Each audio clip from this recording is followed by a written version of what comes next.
One day after blaming Republicans, not Islamic terrorists, for the massacre in Orlando, the New York Times editorial board put out another outrageous piece. It's now accusing the NRA of being complicit in terrorism. And the Boston Globe's editorial board is also making a big push for more gun control with a front page ad today, the whole paper. It shows an AR-15 rifle, full size, and in the words, "Make it stop." More on the paper politics in just a minute, but first, Howard Stern made a powerful case on his radio show yesterday for why Americans shouldn't be disarmed. Listen. I can't believe these people who come out afterwards, and their answer to Orlando is to take away guns from the public. The military, and they don't mean it as a derogatory statement, but they look at the public as sheep.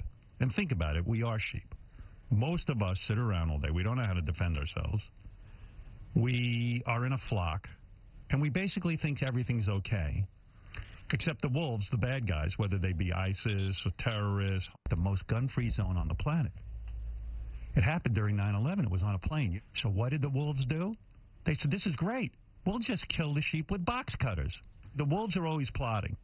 They'll use box cutters. They'll use an airplane and fly it right into a building. They don't need AR-15s. All right, so Howard nails it, KG. Yeah, he points out the wolves are killing the sheep. And who is it who are disarming the sheep? Yeah. The left. Unfortunately, yeah, the left, the liberals, and the president wants to, and the prospective liberal president, Hillary Clinton, wants to. So that's not making us more safe. That's just really being in denial and spiraling in political ideology, putting that forefront and an agenda against the Second Amendment. That's reckless. That's un-American. It's not helpful. Again, like Greg said, and you've said, you know, if they were armed, if someone was armed within that nightclub, number one, he wouldn't have chosen it. Mateen wouldn't have. And number two, that wouldn't have gone on for 4 hours with 49 American lives that counted on their government to keep them safe, dead now. Refreshing to hear someone like Howard Stern step up and say something like this. Well, it tells you, because he's kind of a barometer. When it reaches him and he's saying this, you know that the angels are on that side. I mean, if a terrorism attack succeeds in reducing the amount of guns that people have to protect themselves, then the terrorists have in a sense won, because they've taken a terrorist act, not only created fear, but reduced our ability to defend ourselves. And I just want to point out, they always talk about how many guns there are in America.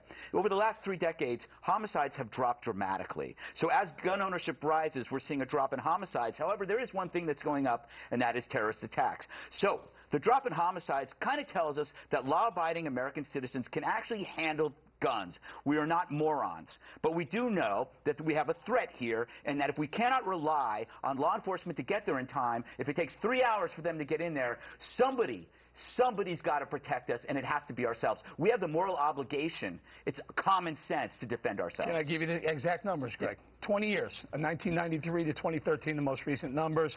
185 million firearms in 93, up to 350 million in 2013. That's an 89% increase in firearms. The violent crime rate and the violent crimes have gone down. The rate has gone from 747 per 100,000 down to 368, a 50% drop in violent crimes, which include murder, rape, robbery, and aggravated assault. So you are spot on.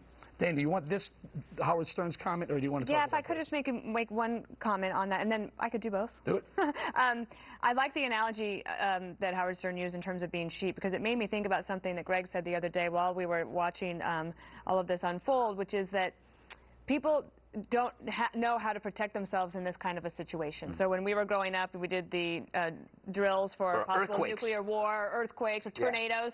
Eastern Colorado tornadoes. But in this situation, when I'm in a crowd, I think I would freeze as well. We saw the Marine yesterday in Kimberly's One More Thing, trying to explain to the people, no, you have to move because I can open the door, and so he risked his life to open the door for them. So I am definitely a sheep, and I am willing to let other people defend me. Do I have a responsibility also, though, to defend myself and others? That's on my mind.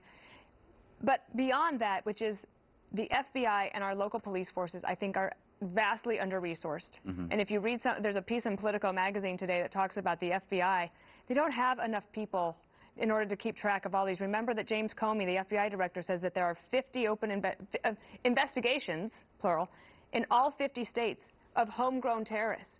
that will probably feed off of this type of copycat type of attack. It is terrorism, and I think the sheep analogy was very good. Sorry, I talked too long. Can I just give this to Juan very quickly? Juan, this is the Boston Globe, right? Right. What was the big thing that happened a couple of years ago in Boston? The Boston Marathon attacks. Tsarnaev brothers, dedicated to jihad, right?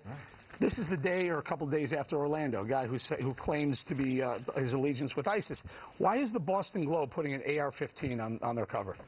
Because it's an absolute abomination that we in this It wasn't country used allow, in either attack. I'm just telling you, it's an abomination that we in this country allow this to go forward. And let me speak for the sheep. So it's our fault. Blah, blah. Let me just tell what the sheep think, okay? Blah, this is blah, unbelievable, but what you have is 57% of the sheep, the American people, say we should have an assault weapons ban, which was allowed to lapse in 2004 by the Republicans, by the Republican Congress.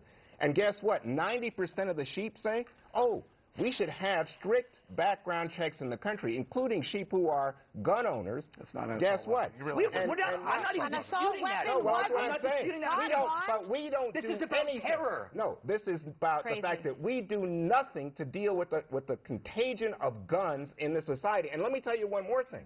You look at the death rates by guns in other developed Western nations. The United States is way, way Because at the those top. stats are And wrong. They're not Well, wrong. yes, And let they me tell are. you what's wrong. It's the mindset that says anybody who says this is wrong is somehow crazy. In fact, this is a debate that's being distorted by the NRA, who puts money in the Right. pockets of our politicians so they don't listen to the sheep. Instead, they listen to the gun makers. An assault weapon wasn't used. You do realize that. And an AR-15 wasn't used. So I'm you're telling talking you, about something we- completely no, different. No. Let me is just not an say. assault Let weapon. me just say something. Yeah, I didn't say anything, exactly. but you know what? There was a guy in the nightclub with a gun. Did it stop him, Kimberly? No.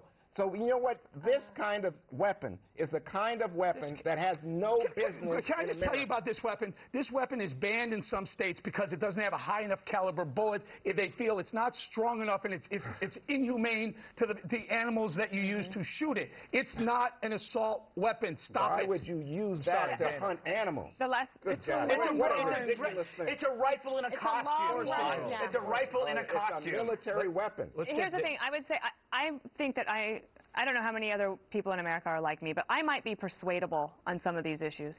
If the left could show me that there is evidence that what they're talking about could actually work, but every time I look into this issue, I'm like, the facts and the logic don't add up. And the assault weapons ban that lasted for 10 years, the government study said it didn't have an effect. So I understand the emotional desire to get rid of them, but if it doesn't actually bear out in facts But here's and the logic, fact. how can I be But persuaded? I don't get Yeah, it. The facts that would be are that if you nonsensical. live in other countries where they don't allow this plethora of guns everywhere, the homicide rates by guns are far lower, Dan. Whenever they introduce a ban on guns in countries, the homicide rate goes up. Oh, it's not true. Look at Australia. Look at France. I will look at. I Britain. have.